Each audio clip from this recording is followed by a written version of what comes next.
Hello friends, இன்றைக்கி ஜனவரி 26, 2020 நடந்த நடப்பு நிகழ்வுகள் பார்க்க போகிறோம்.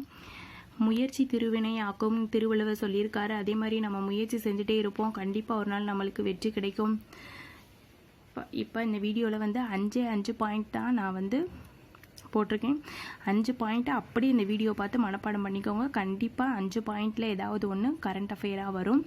2020 ஆண்டிற்கான பத்ம விருதுகள் அறிவிச்சிருக்காங்க. பத்ம பூஷன் 16 பேருக்கு, பத்ம விபூஷன் 7 பேருக்கு, பத்மஸ்ரீ 118 பேருக்கு, மொத்தமாக 141 பத்ம விருதுகள் குடியரசுத் தலைவர் ஒப்புதல் வழங்கியிருக்கிறாரு. இப்போ குடியரசுத் தலைவர் இப்போ ஒப்புதல் வழங்கியிருக்கிறாரு. அது பட்டியல் இனிமேல் வெளியிடுவாங்க. 2020 ஆண்டிற்கான பத்ம விருதுகள்: பத்ம பூஷன் 16, பத்ம விபூஷன் 7, பத்மஸ்ரீ 118 பேருக்கு, மொத்தமாக 141 பேருக்கு பத்ம விருதுகள் குடியரசுத் தலைவர் ஒப்புதல் வழங்கியிருக்கிறாரு. அதுக்கு அடுத்து 71வது குடியரசு தின விழா. டில்லி ராஜபாதையில் குடியரசுத் தலைவர் ராம்நாத் கோவிந்த் தேசிய கொடியை ஏற்றினார். டில்லி ராஜபாதையில் குடியரசுத் தலைவர் ராம்நாத் கோவிந்த் தேசிய கொடியை ஏற்றினார். 71வது குடியரசு தின விழா. அதுக்கு அடுத்து இந்திய அடுத்து 3வது பாயிண்ட் என்னன்னு பார்க்குறோம். இந்திய பிரேசில் இடையே எண்ணெய், எரிவாயு, கனிம வளங்கள், பாரம்பரிய மருத்துவம் போன்றவை தொடர்பாக 15 ஒப்பந்தங்கள் ஜனவரி 25, 2020 கையெழுத்தாயிருக்கு. ஜனவரி 25, 2020 கையெழுத்தாயிருக்கு. இந்தியா பிரேசில் இடையே எத்தனை ஒப்பந்தங்கள்னா 15 ஒப்பந்தங்கள். பிரேசில் அதிபர் ஜெயிர் பொல்சொனாரோ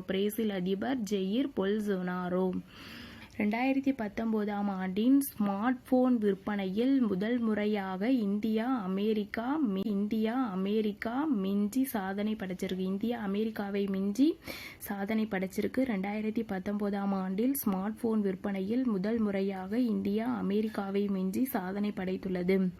2019 மட்டும் ஸ்மார்ட் போன் விற்பனையில் இந்தியாவில் 7% அளவுக்கு வளர்ச்சி அடைஞ்சிருக்கு. 2019 ஆண்டு மட்டும் ஸ்மார்ட் போன் விற்பனையில் 7% அளவுக்கு வளர்ச்சி அடைந்துள்ளது. 4வது பாயிண்ட். 5வது பாயிண்ட் என்ன சொல்லியிருக்காங்கன்னா, நியூசிலாந்து ஹாக்கி போட்டியில் நியூசிலாந்து டெவலப்மெண்ட் ஹாக்கி அணிக்கு எதிரான ஆட்டத்தில் நியூசிலாந்தில் ஹாக்கி போட்டி நடந்திருக்கு. அங்கே நியூசிலாந்து டெவலப்மெண்ட் ஹாக்கி அணிக்கு எதிரான ஆட்டத்தில் இந்திய ஹாக்கி மகளிர் அணி வெற்றி பெற்றது. இந்திய ஹாக்கி மகளிர் அணி வெற்றி பெற்றிருக்கு. நியூசிலாந்து ஹாக்கி போட்டியில் இந்திய ஹாக்கி அணி மகளிர் அணியுடைய கேப்டன் ராணி ராம்பல், இந்திய ஹாக்கி மகளிர் அணியின் கேப்டன் ராணி ராம்பல் நியூசிலாந்து ஹாக்கி போட்டியில் நியூசிலாந்து டெவலப்மெண்ட் ஹாக்கி அணிக்கு எதிரான ஆட்டத்தில் இந்திய ஹாக்கி அணி வெற்றி பெற்றது.